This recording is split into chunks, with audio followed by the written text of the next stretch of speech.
Assalamualaikum warahmatullahi wabarakatuh. Teman-teman, gimana kabarnya hari ini? Semoga kalian dalam keadaan sehat semuanya. Teman-teman, kita hari ini belajar tema 8 ya, materinya IPA tentang bumiku. Isinya tentang apa saja, yaitu tentang perbedaan waktu dan pengaruhnya. Seperti kok bisa sih sehari itu ada 24 jam, terus kenapa ada siang dan malam. Nah, itu akan dikupas di tema ini. Nah, yang pertama, subtema 1, kita bahas perbedaan waktu dan pengaruhnya. Kita ketahui dulu, di sini nanti akan ada yang namanya rotasi bumi. Rotasi bumi itu apa? Yaitu perputaran bumi pada porosnya. Jadi bumi berkeliling satu putaran pada titik porosnya tersebut. Nah, akibat dari bumi berputar pada porosnya atau pada sumbunya, pada titik tadi di mana dia berputar, itu nanti akan mengakibatkan yang namanya siang dan malam. Kemudian adanya perbedaan waktu di belahan bumi. Nah, kemudian adanya gerak semu harian matahari, kemudian ada yang namanya gerak semu matahari, mengesankan seolah-olah matahari itu bergerak dari arah timur ke barat. Padahal yang bergerak itu adalah bumi ya, yang matahari diam. Nah, kemudian bumi yang bergerak pada porosnya itu seolah-olah benda langit yang sekitarnya itu bergerak semua. Padahal yang bergerak adalah bumi. Tadi diketahui bahwa akibat dari rotasi bumi, salah satunya adalah pembagian waktu di Indonesia yang berbeda. Kok bisa di Indonesia itu berbeda padahal satu negara? Nah, karena Indonesia itu terletak di antara 95 derajat bujur timur dan 141 derajat bujur timur, sehingga panjang wilayah Indonesia itu adalah 46 derajat. Nah, jadi setiap 15 derajat terdapat selisih waktu 1 jam. Maka Indonesia kan punya tiga daerah waktu, yaitu WIB, WITA, dan WIT. Nah, itu termasuk mana saja? Nah, kalau WIB itu contohnya adalah Jawa. Jawa itu ya Jawa Tengah, Jawa Timur, Jawa Barat, kemudian ada DKI, kemudian ada DIZ, Aceh, Sumatera Barat, dan sebagainya. Kemudian kalau WITA itu ada mana? WITA itu ada Bali, Kalimantan, NTB, kemudian NTT, ya, Sulawesi. Kemudian kalau WIT itu ada Maluku, Papua. Nah, nanti akan selisih 1 jam. WITA sama WIB contohnya. Bali sama Jawa. Nanti akan selisih 1 jam. Misalkan di Bali itu jam 5 misalkan. Berarti kita lebih dulu di sana, lebih dulu di WITA dulu, kemudian baru kita di WIB, seperti itu. Kemudian kita beranjak ke revolusi bumi. Revolusi bumi itu apa? Revolusi bumi itu adalah perputaran bumi mengelilingi matahari. Jadi matahari itu diam, bumi mengelilingi matahari. Nah, waktunya berapa? Waktunya adalah 1 tahun atau 365 hari. Makanya kita dalam 1 tahun itu bisa 12 bulan atau 365 hari. Kemudian, apa sih pengaruh dari revolusi bumi ini? Akibat dari revolusi bumi itu apa? Yang pertama adalah penanggalan kalender Masehi atau Samsiah. Kemudian yang kedua adalah terjadinya gerak semu tahunan matahari. Kemudian yang ketiga adalah terjadinya perbedaan lamanya siang dan malam. Kemudian yang keempat adalah perbedaan 4 musim di negara yang terletak pada wilayah subtropis bumi. Kemudian yang kelima adalah adanya rasi bintang yang berbeda setiap bulannya. Yang keenam ada gerak semu matahari, merupakan posisi matahari yang berubah-ubah. Yang ketujuh, bumi mengalami revolusi dengan sumbu rotasi yang miring. Yang terakhir adalah gerak semu tahunan matahari karena pengaruh revolusi bumi.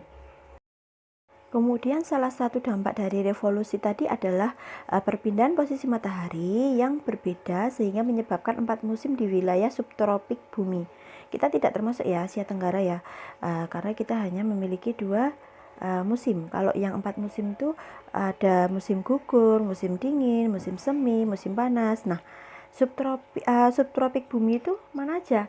Kalau yang subtropis di bumi bagian utara itu contohnya adalah sebagian Eropa, kemudian kawasan Asia Tengah, Timur, Barat, Amerika Serikat, Afrika Utara. Nah, kalau yang di bagian selatan itu subtropis itu ada Australia dan bagian selatan Amerika Serikat. Untuk waktu-waktunya bisa dilihat di slide, yaitu sekitar Maret sampai Juni musim gugur, Juni sampai September musim dingin, September sampai Desember ada musim semi, kemudian Desember sampai Maret ada musim panas. Berarti kalau subtropik belahan bumi itu sekarang musim apa? Karena kita ada di bulan Januari, berarti mereka sedang musim panas. Setelah kita belajar tentang rotasi dan revolusi bumi, sekarang kita mau belajar tentang gerakan bulan dan peristiwa gerhana bulan. Sering kan kita lihat ada gerhana bulan total, kemudian gerhana bulan cincin. Kok bisa seperti itu? Kenapa?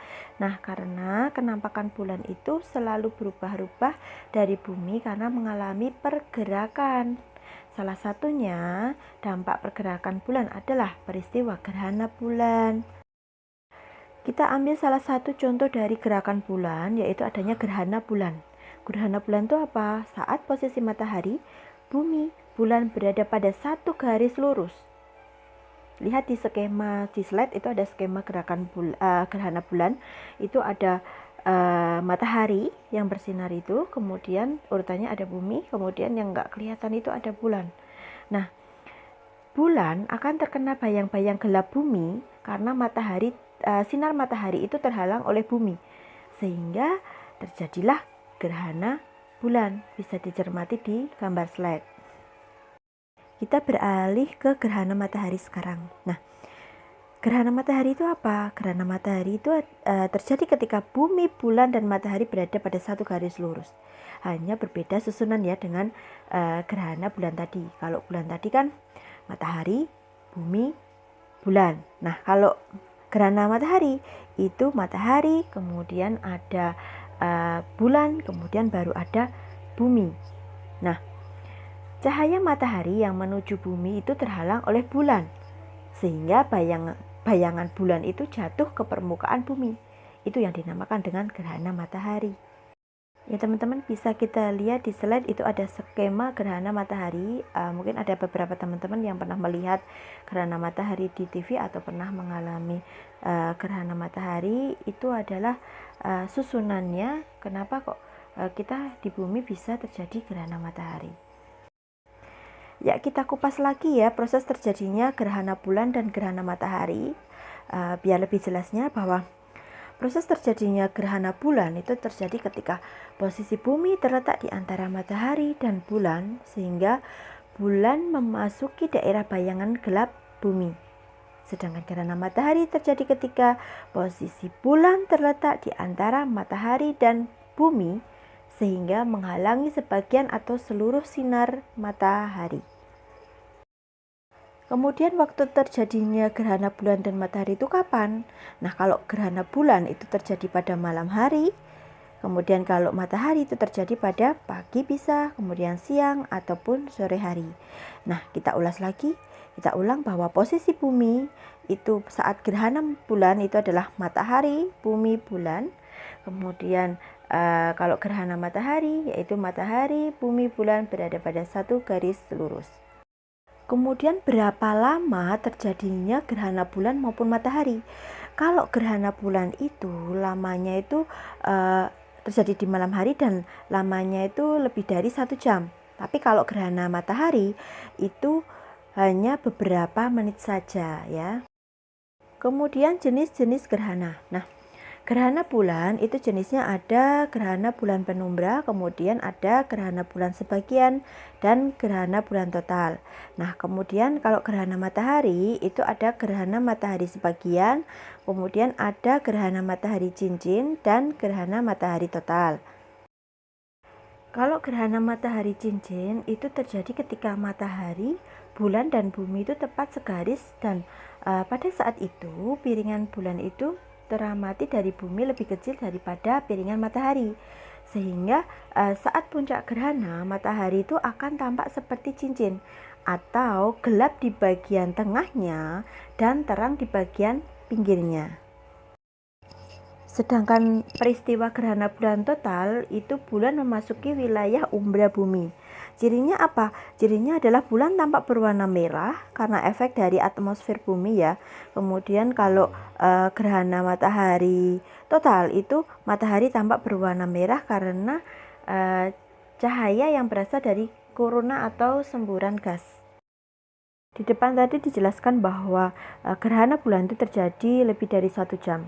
Nah, tapi sebelum terjadinya gerhana bulan itu ada fasenya. Jadi seluruh proses fase gerhana bulan itu hampir sekitar 6,5 jam. Bisa dilihat itu ada fase awal, sebagian awal, total awal, dan sebagainya ada di slide di bagian bawah. Sehingga sampai terjadinya gerhana bulan total. Ya, ini tadi pembelajaran kita hari ini tema 8 tentang bumiku yang berisikan tentang rotasi dan revolusi bumi. Semoga infonya bermanfaat bagi kita semua. Cukup sekian. Wassalamualaikum warahmatullahi wabarakatuh.